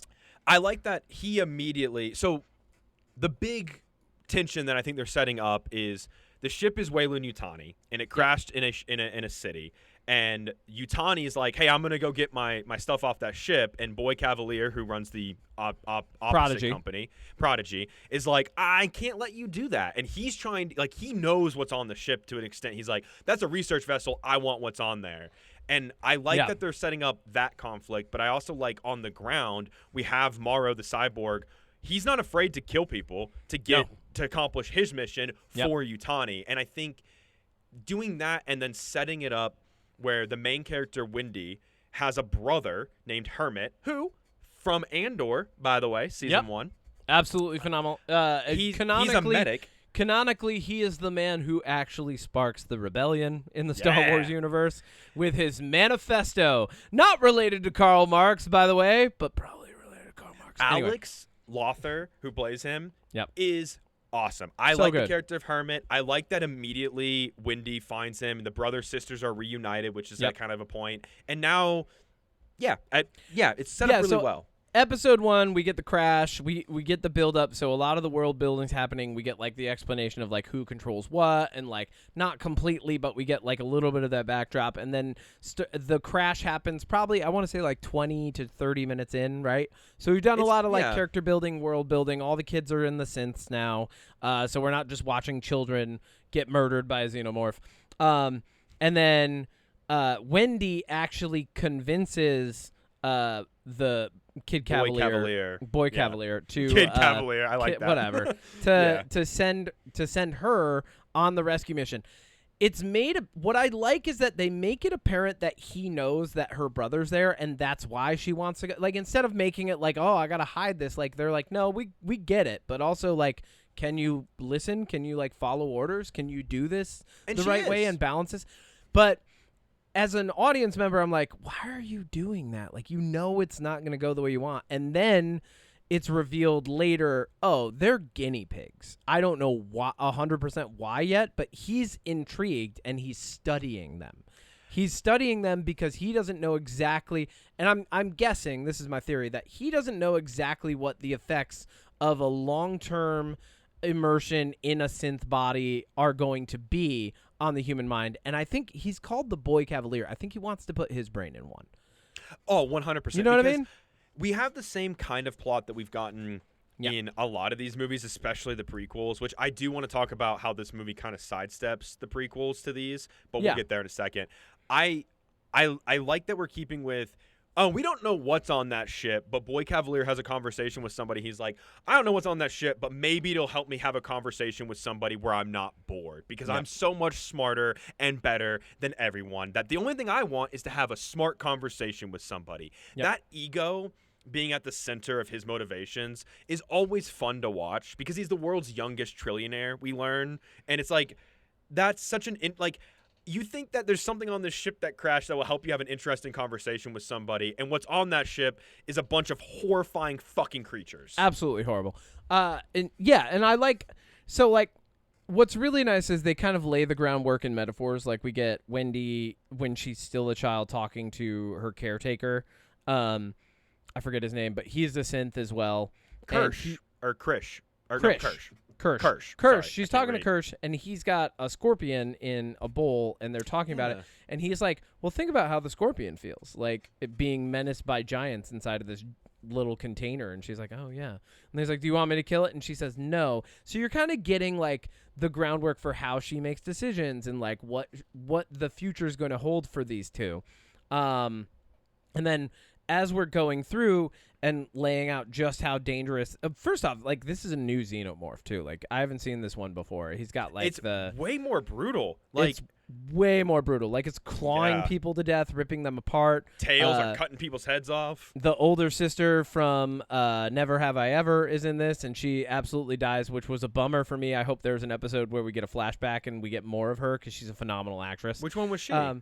She is one of the crew members. I believe she's Indian. I don't want to just guess, but she's East Asian. I know who you're talking about. Yeah, and she's phenomenal. One of the crew members. She is phenomenal. I think she plays Petrovich. I think they call her Petrovich. But I hope we get a flashback episode for that because I really do want to see how everything really went wrong. I was gonna say, I feel really like know Morrow the has ship. something to do with that. Oh, you know? Dude. Okay, I want to talk about this real quick. Okay. Kirsch, and Morrow to an extent, but I want to focus on Kirsch. For one, I learned that Timothy Olyphant almost played Dom Toretto in Fast and the Furious. Fun little fact wild. for it. Yeah, totally different movie in that case.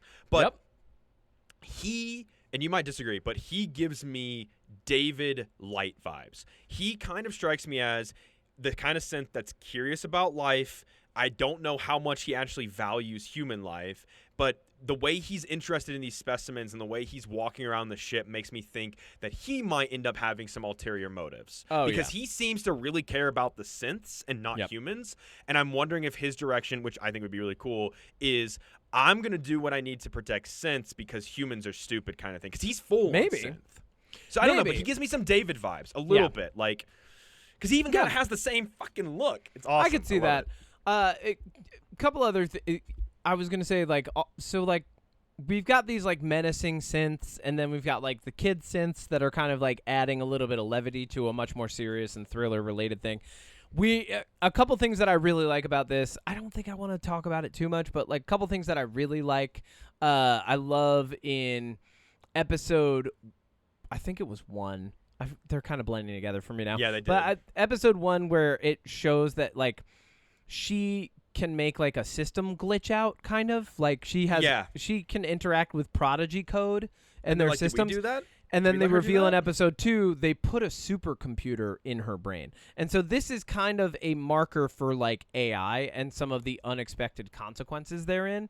And I like the subtler comments on those things like AI or the eat the rich moment that we have in episode 2 where there's a party of people literally dressed up like French aristocrats that just get absolutely demolished in 30 seconds by this xenomorph. I also really like how this xenomorph is hunting. It's like, hunting by fear. It's hunting by fear, but it's also like, so a thing that I really like about it, thing that I don't really like about it. One, it's hunting, and it's doing it in a really cool way, and sometimes it kind of like gets more animalistic and instinctual, is just ripping something to shreds, and then other times it's like watching and studying. Yeah. A thing that I don't like is that it finally gets the chance to just like destroy Hermit, her brother, Wendy's brother, right? Like, and instead grabs him and jumps off a ledge. Now, this is the end of episode 2, and that was the moment where I was like, oh, fuck, this could go so wrong plot-wise.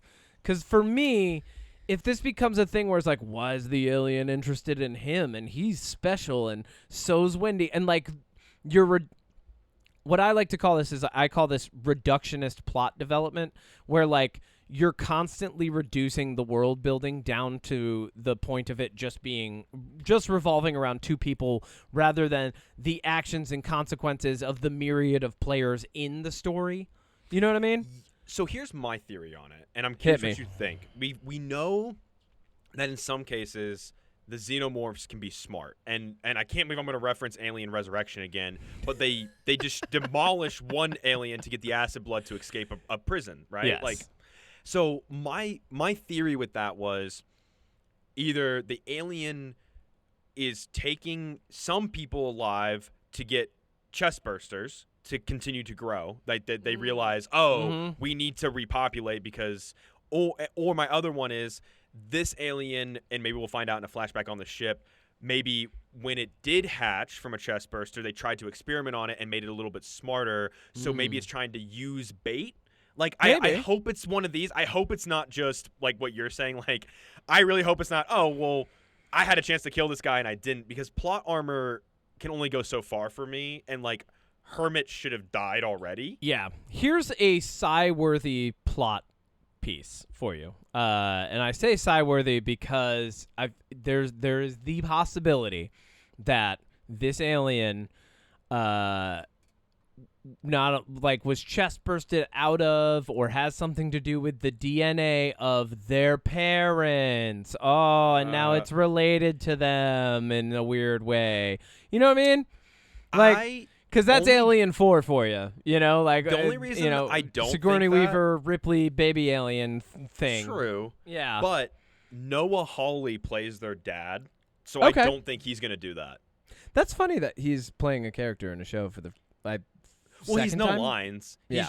He's just in like a very small flashback in both the first 2 episodes. Yeah. And I thought that was kind of cool. Another thing that's cool is Ice Age is canon in this universe. Oh yeah, no, that's real fun. I like that they picked a relatable movie instead of making one up. They were just like, what can we get? You know, I feel Ice Age. I feel like they were like, what property can we get? Or maybe someone was like, let's do Ice Age. That's a fun one because like I would have, if it was Minions, I would have rolled my eyes. But it was Ice Age. So I was like, I haven't seen that in a while. That's a good one. John, here's the thing. That also means John Leguizamo's canon in this universe. John Leguizamo. Who knows where he's at? But yeah. And so's baseball. Baseball's canon. You know, like this is a different version of Earth, but this version of Earth has some similarities. It's very similar. Another thing that I really like, and I'll just frame it this way. Which specimen do you think is the creepiest so far? So, okay. Do you think it's upside down Venus flytrap plant alien thing? Or do you think it's about them. Crazy? Yeah, okay. Yeah. Hit me. So far. You describe them and we'll talk about them. So far, we've got, I wonder, I bet you there's an article online that we could look up about it too. But probably, so far but who cares? Got upside down weird Venus flytrap. You know it's a Venus flytrap. You already know what's going to happen with this thing. Do you think it's not going to eat someone? I think there might be something inside of it. Yeah, teeth. Okay, that works. Yeah, because you know what? Honestly, we would need like a more stationary one. Kirsch even says like it. He even says it presents as flora, but it might be fauna. You know, I'm like, oh, Venus flytrap. Yeah, it's carnivorous. So we've got Venus flytrap upside down plant. We've got really weird like almost centipede, scorpion, blood-sucking spider thingies because they can Those rappel down. weird little leech babies are so weird. Dude, that's a horrifying thing. Like, yeah, being completely drained of your blood, like, and the way that they like found the jugular on that guy, like, I was like, oh, this sucks. Like, this is That a made me horrible, uncomfortable. horrible way to die. yeah, because that there's one sucked. the two guys that get handcuffed up by Morrow, and they're like, wait, no, we'll just get out of here, and he's like, no, I think Yeah. not. No, I think That would be honestly awful. And then Terrifying. the only other one that I remember, which so far is my favorite, is creepy eyeball squid. also my favorite. What the fuck is that thing? Like, I want more. Here's what I love about it. At first, you think that there's just this weird undead cat thing. Like, but then it turns out it's weird, creepy eyeball thing, and it It's had just, controlling like, it. ripped off part of Cat's face and inserted itself so it could take over the brain. Here's what I love about this thing. One, super effective on anything with eyeballs. Two, Everything then. if there's a species that doesn't have its eyes near its brain, can't help it. Can't do anything. Yeah. Yep. So I do So like that. it can't take over a xenomorph. It can only come after so it can only come after mammals that have eyes Yeah. located near their cerebral cortex. I also like that it's pretty obvious that, like, you would know one eye is way bigger than the other. So, like, immediately you're like, oh, something's fucking wrong with that. I loved the reveal of that. I was like, when they first showed the eyeball and then, like, the cat was moving weird, I'm like, oh, it's the eyeball thing. Like, Yeah. I was like, oh, that's cool. I wonder. So my hope is that these I'm other gonna call him specimens- Frank. His name's Frank I like now. Frank. Yeah. Frank's good. I like Frank. I feel like each one of these could be like there's almost like when I see something like a monster like this, I try to like Pixarify them in my mind. I'm like, Oh, yeah. what's the lovable, cute version of this one? You know, like I really hope we get more of these specimens throughout. I do too. Because I feel like because even in the trailer for this, like, they mentioned 5, so we know 4 because one of them's the alien. And so yes, we have 4, and then there's a 5th. I don't know what the 5th is. You know but- what? Oh, you know Look what it up. You know what the 5th? So they might have counted the 5th as the chestburster that was inside that lady who was in cryosleep. Is that what happened? Because I think I kind of might have missed. Okay, so That- they stumble upon the broken cryosleep pod that the chestburster has come out of, and that's the one that Mr. Tan, I think his name was, the Asian guy, the creepy Asian guy's looking over. He's like staring down at this woman who very clearly has like an alien inside. Like when he's first looking, I'm like, why didn't she wake up? Oh, that's where it is. Like I was Yeah. when you first meet the crew in episode 1 and they're on a ship that's very reminiscent of the first ship from Alien, the original Alien, I'm like, oh, these guys are doomed. Like this is gonna be Okay. bad for you. So apparently there me. is like a winged creature we see, like some fly-looking creatures in one of the tanks in episode 1. Oh, And cool. that's the 5th. Bring it on. Anything wait to with see 'em. wings, fucking terrifying. So Oh, yeah, you know what? that's That might be the upside down thing. It might have gotten bigger, and like it might. no, like, that's one of them too. It says it's a Oh, plant okay. pod. Oh, so- plant pod. Plant pod. Hey, Who would- Venus flytrap thing. Do you That's think cool. actually, I just thought of this real quick. The plant Huh. pod. It's very interested in that one synth. I think that one was Toodles that was sitting next to it. Do you think it's going to be able to take over a synth or something? No, I think Plant Pod was like trying to figure out if it was a mammal. Like I think Synth Pod was figuring out food or no. Like will it digest? Was the game it was playing. You Like know? that. Yeah. I think that's what Plant Pod was doing. But definitely Frank's my favorite. Frank the eyeball. And I Frank's love how eyeball's the like best. when it comes out of the cat's head, he's got like multiple eyeballs again, and then we get Yeah. the view of what it looks like from his perspective. Going back to us Yeah. talking about the thing and like that alternate story written from his perspective, humans look fucking scary when there's 8 of them. You know, like Yeah. it's pretty wild, man. I'm So trying yeah, to all think- in all, good, Yeah. really good so far. I like the first 2 episodes. I do like the pacing. I wasn't bored at any point. I like that we've gone through the city, We've seen a lot of the world building. We've gone through the ship, up through a building, back down through a building, and we've gotten back into the ship. And now I think we're going down below ground, outside of the ship, because when the alien jumps at the brother, it jumps through a hole in the ship. Yeah, it looks like he went down further. Yeah. Or even so I think we're maybe- getting out of it and going down. Or even he's on the ground level of the building, because the ship is, like Maybe, 20 but stories tall. I think we're going to see how some people live in that city who are not upper echelon. Like, I think there's very much the upper lower metaphor going on. Oh, like, totally. Yeah. So I think that's going to be cool. I'm excited. I hope that they don't do any bad, like, tropes, Like, okay, so here's my theory. This Yeah. is my I hope this doesn't come true theory. Yep. I hope David doesn't show up. Oh, no. No. If, okay. He could. No, that would be the worst. If he shows up to seed Earth because, like, okay, he was on a ship At the that end of was Alien Covenant. going to, at the end of Covenant, he was on a ship going to a place that was going to be colonized. So he was on a ship with his little alien embryo thing. Spoilers for Covenant if you haven't watched it. But he's on a ship, and the implication is that he is now the caretaker for a colony of people and some embryos. And like that he was going to continue his experimentation with the xenomorphs off in the galaxy somewhere, wherever this ship was headed, because the ship was on autopilot to wherever it was going to colonize. So But that's but the only thing that makes me go, he's not going to Earth. And I agree with that, but and this is the last thing I want to talk about with Alien Earth. I want to talk about how I want to talk about that how I really don't want. I want to talk about how it could happen. Well, no, I agree with you. Like, right. and I'm not saying he will show up. I'm saying I hope that they're not like, well, he was going to go to that planet, but then he decided to go back to Earth. That would be like, bad. You're that's what I'm right. saying, That like, would be horrible. I agree with you. Like, the way the Covenant ended, like, obviously, it doesn't set it up. But No.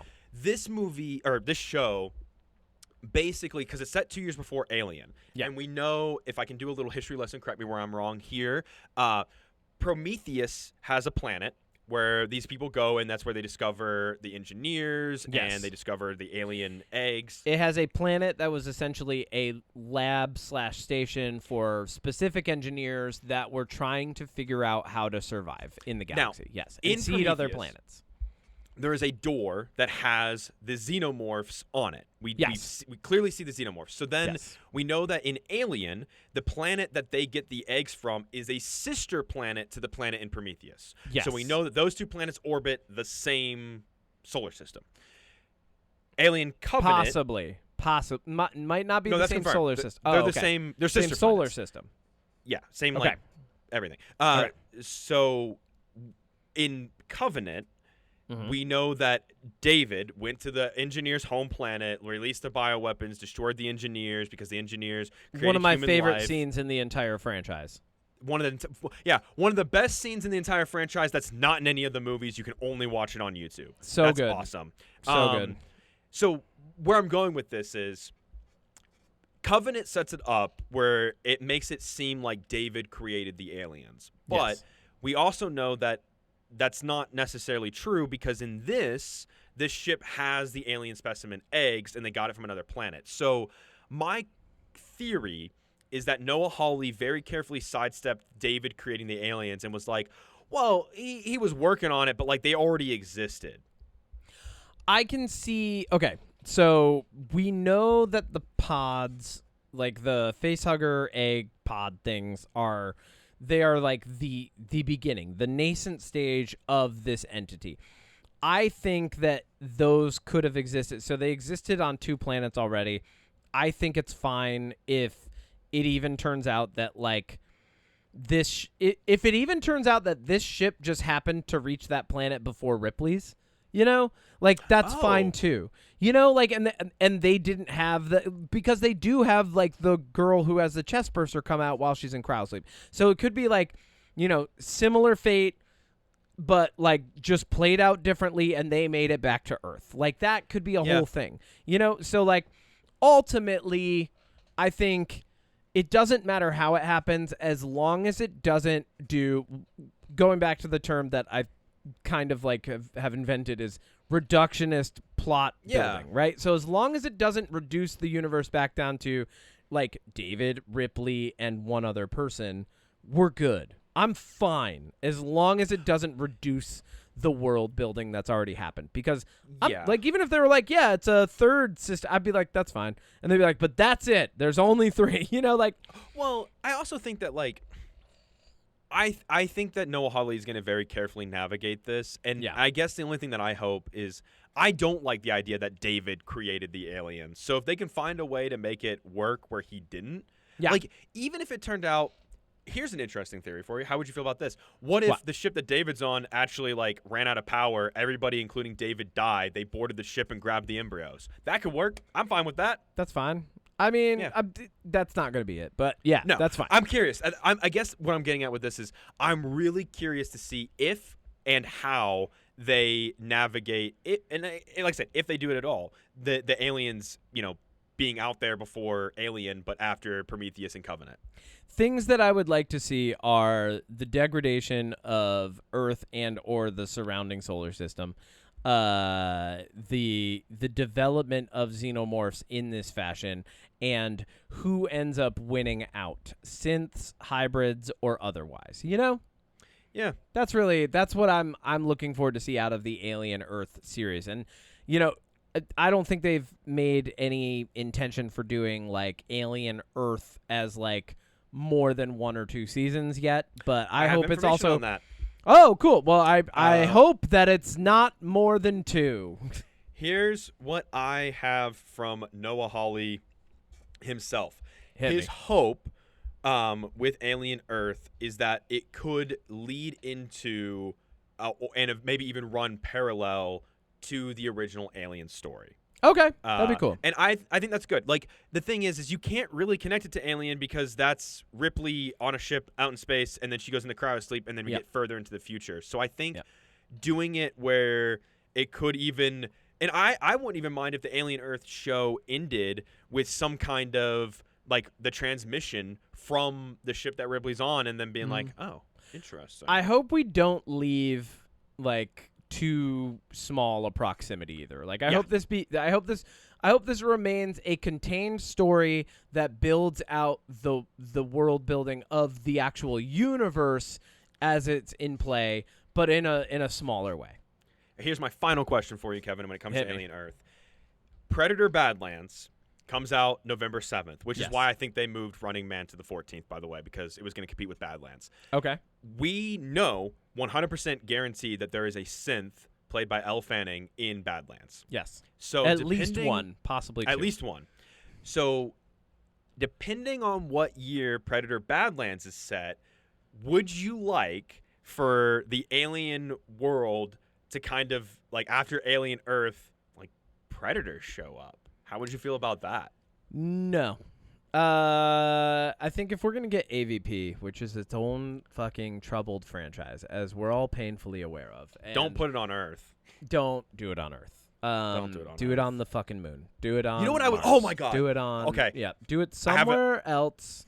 You know what? You know what I would like to see is if it's at all possible, take it so that the predators, or like predators or a predator or whatever, have to deal with a xenomorph being the menace to them, and possibly have like Elle Fanning or another synth in it, but also that's so hard to answer. Like, let's see how bad, like, my real answer is let's see how Badlands is first. Like, that's my real answer is, do I want the Predators to do anything? I don't know. Let's find out if Badlands is good or bad first. Did you see Killer of Killers yet? Let's find out if, yes, of course I did. We talked about it. Let's find out if Badlands is good lands, and then we'll find, then I'll tell you if I want the Predators anywhere near this. Here's my pitch to do a crossover with Predators and Alien. You ready? Yes. Spoilers for the end of Killer of Killers. We know that, like, Amber Midthunder and Dutch from Predator 1 and the Danny Glover's character from Predator 2 are all on this, like, Predator, like, cryosleep chamber thing, right? What if they're clones? Anyway, keep going. So at the end of Killer of Killers, there's this big battle on the Predator homeworld with, like, the Predator King. Yeah. Here's my pitch. you take Predators, you take some of the heroes from the old Predator movies, you take heroes that you can realistically without like damaging the alien timeline, so maybe Windy, maybe Kirsch from the alien world. You put them on a planet with some of these other specimens and you make it like a battle world, like a fight, like Predator versus human versus alien, like you put them all versus each other. I would like that. I would dig that not as a movie, as a comic book. I would dig that as a show. Okay. So then you could really flush out, like go like back to my top 5, bottom 5. Go with Predators, where it's like this alien, like this world where they hunt, and put all these creepy specimens, and the Predators are hunting. It's like an ultimate hunt for the Predators. They're hunting everybody, but the xenomorphs are a little bit too much. So maybe the Predators have to team up with these big killers. Like that weird Predator bone cape emperor guy just calls them up. He's like, "We're sending you a grab bag. Good luck. Like, have fun." Yeah. I hope it turns out that planet is just like detention for them. Like they're just like, they're just like, hey, yeah, you fucked up, so you get detention this week. Oh, fucking detention? No, I gotta go hunt random shit? Ah, come on. But you know, we are in a great spot. We've got Alien Romulus last year, Alien Earth this year with Predator Badlands, Killer of Killers. We're getting a Romulus sequel. Like this stuff is back, baby. It's back in the right way. What do you like more, Alien or Predator, and why are you Predator. wrong? I will always like Predator more. I will always like Predator more. I like Alien more. Fair. I just love Predators, man. They're so fucking cool. Really? I think they're so cool. I think Predators are funny to me. And so Killer of Killers, the big reveal at the end actually kind of like irritated me. Like, really? Okay, and here's why. If it was only Amber Midthunder's character, right? That would have been cool, and I wouldn't have asked any questions about it. As soon as they showed Arnold Schwarzenegger's character and Danny Glover's character, and I was like, and then like all of these like other like cryostasis things where like apparently people who have bested predators exist. And other species too. And other species. But like as soon as they showed that, I was like, oh, so it doesn't matter, I guess. Because like at the end of the Predator movie, even the second one, which is like, you know, it's good and bad for its own reasons. But like at the end of the Predator movies, when they beat the Predator, they get like a gift. Like Danny Glover has his gun at the end. I think they're clones, dude. I think you were right. If they're clones, totally fine. I take back everything I said. If they're not clones, I'm out.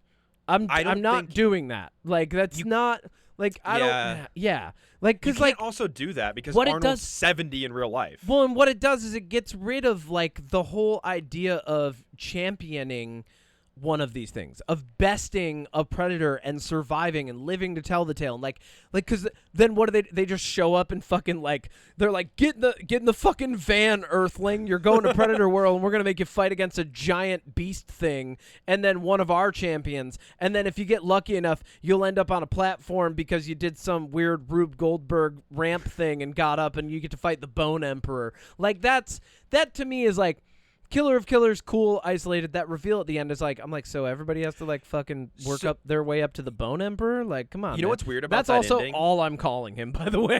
No, that's he just fair. Shows but you know up what's weird with, like, about the that? bone cape. When I watched Killer of Killers on release date, it was just Amber Midthunder. I didn't get the Arnold and the Danny Glover one. That was added apparently later. That's dumb. Because and that's why I'm like, wait a minute. When it's just Amber Midthunder, I'm in because I'm like, oh, cool, yeah, bring that character back, but on another planet. That's fucking cool. Like, that's why. I was like, oh, that's awesome. But, like, yeah. Anyway. You know what I love to imagine? What? I like to imagine a predator went to, like, prehistoric Earth and, like, a T-Rex ate it, and then there's, like, a T-Rex in space. They just like, this is a champion. What you know what I want? I want a movie about the like degenerate team of predators that's tasked with going out and picking up champions. Like I want a buddy comedy with two predators who have to go capture the things that have already beat predators, you know? Like yeah, that'd be hilarious. I want that. That's what I want. Where like they show up and like it's like a completely like bureaucratic world and they're filling out paperwork to abduct this guy. You know, like that's I want that movie. What's your jam this week? But yeah, we're back with these franchises, right? Like they're back in a good way. Okay. I'm Aliens 100% back in a good way. on Aliens back in a good way. We'll find out if Badlands is Goodlands. Yes, and Badlands would that's be the all I'm deciding leaving for that me. at. Yeah, that agree. is going to be the deciding moment. I And like if it's Killer of just Killers, Elle but- Fanning, that's cool. Yeah, keep her around. Dude, anyways, okay, my jam. I've got 2 for you. You got 2? I watched K-pop Demon Hunters Oh, finally. on Netflix. Welcome. Have you seen it? Yes. Oh, okay, cool. What did you think of it? Great, phenomenal, Yeah. through and through. It's fun. It's great in that it accomplishes it's called K-pop Demon Hunters. 2 questions for you. Do they hunt demons? Yeah, Is there K-pop? some. You've succeeded. Yeah, look, that's it, man. I liked it a lot. I liked the music. I liked the plot. I liked Yeah. that I was like, oh, this is going to be so predictable. And then It's wasn't. not. Yeah. Yeah, I liked it a lot. All right. So that's a good one on Netflix. Check it out. What's And your then my second jam? other I'm going to one- eat an Oreo. Okay. My second jam is a show on Peacock. Got renewed for season 2. Speaking of Jupiter Ascending, it's got Eddie Redmayne in it. It's called The Day of the Jackal. And the way I describe this show is, what if James Bond was more of a sociopath and also just did things his own way and didn't work for anybody? And that's what this show is. I think this show does a few things really well. For one, it makes the main character a super spy assassin, but not invincible, not invulnerable, and finds himself in situations that he wasn't prepared for. And the way he gets out of those situations is very interesting. Does this I have think any relation to The Jackal with Bruce Willis? I don't think so. I hope Okay. not. I like that movie, so. I think that this show does a really good job of pacing the cat and mouse, because MI6 is chasing this jackal after he does it. It opens with a political assassination, a fascist in Germany, so it's okay because it was a bad guy. He killed the bad guy. And I like that the show starts off with killing a bad guy, but then very quickly you'll see him kill anybody and everybody that he needs to make sure he's okay, innocent or not. Yeah. And that's why I'm like, what if James Bond was more of a sociopath? It's just 10 episodes, it's paced really well. It plays out really well. There's a couple subplots that I think are done really well. It's got a phenomenal cast. I really, really loved the last episode when everything comes to a head, obviously, as these shows do with the cat and mouse game. Yeah. And I was like really curious. I'm like, how is this going to end? Like, where is this going? And then there's a moment in the last 10 minutes where I was just like, oh damn, Oh, it cool. does not pull punches. That's cool. And it's really, really good if you have Peacock. If you don't have Peacock, Kevin, I'll let you use my login. You've said that already. This show must be, you love this show because you're like Kevin, if you don't have Peacock, you can use it. Use You mine. can- Use mine. It's I fine. want you to watch this show, Kevin. Please watch it. Yeah. No, I think it's up there with Andor for me this Hell year. yeah. Like, Oh, Andor's okay. obviously the All best right. show of the year. That's what you had to say to sell it. This is to in me. my top All 3 this right. year for shows. I'll take your Peacock login. What's your Peacock login? I'll beep it out. Okay, here it is. I'll give it to everybody. No, what's your jam? That's my jam. I'm not giving my Peacock login out over the internet. No, do it right now. No, do it right. Odie, why is your Peacock login Mrs. Pancakes 513? All right. Kevin, shut up. I'm actually going to tell everybody my password is alien6969 exclamation point. Hell yeah, it is. I got 2 jams for you this week. We're having a good time with this. I've got so Kehlani, one of my favorites. She's a diva after my own heart. She's absolutely. Oh, sorry, not she. They. They are after my own heart. Absolutely phenomenal. I always love when they start releasing singles, things like that. They released Folded, and then along with the single came an instrumental version, an acapella version, and then what was called Unfolded, which is like an acapella, but it's all, like 5 different Kehlanis singing, and like it's so fucking good. I've listened to every version at least twice, which is phenomenal. I highly recommend, if you like R&B, if you like soul, if you like pop, if you like anything in that realm, check out Kehlani. Most people know the song Gangster that she did for fucking Suicide Squad. You know, like everybody knows that song. But she is so much better than that. I love everything she's put out, I think, ever. Like, just great. Yeah. And then my brother is on a huge Hail the Sun kick. So next month I have a week where I'm going to a couple different concerts.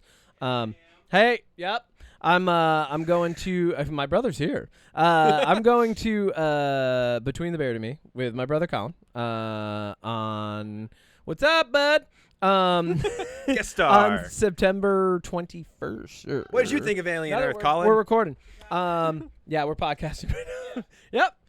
Yep. Nothing. He can't. It's just this mic. Yeah. Sorry. All right. I'll see you outside. Nice. So yeah. So we're gonna go see Hail the Sun and Between the Bear to Me on the 21st. Absolutely phenomenal. Between the Bear to Me, great band. But Hail the Sun. So Colin's been on a big kick with them, and then I was like, you know what? To humor the big kick that you're on, I'm gonna put all their albums in order and just like listen to them while I run errands and like cook things this weekend. Just like really digest it. And they're a phenomenal band where a lot of their songs have something to do with like an innate piece of the human condition or something wrong with society, like in general, like just with societies based on you know the inner failings of like human emotion and want and need and greed and all these things that come along with that. But it's over. They're like Fall of Troy and Circus Survive put together, my brother says. Where'd you get that from, Kevin? But yeah, so they are, though. He's right. Well, I don't know if anybody can hear. I can hear your brother just off mic. I hope they everybody probably else can. I don't know. hope everybody else can. I'm not equipped to just turn on a hot mic and hand it to someone, or I would have, right? Yeah. So right now I'm like in this rock and a hard space of like, how do I incorporate, but then also like keep this going?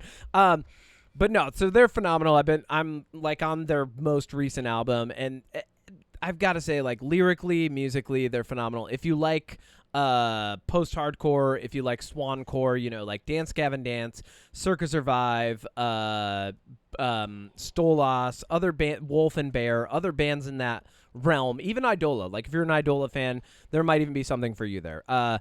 So I highly recommend Hail the Sun. Absolutely phenomenal. Can't wait to see them.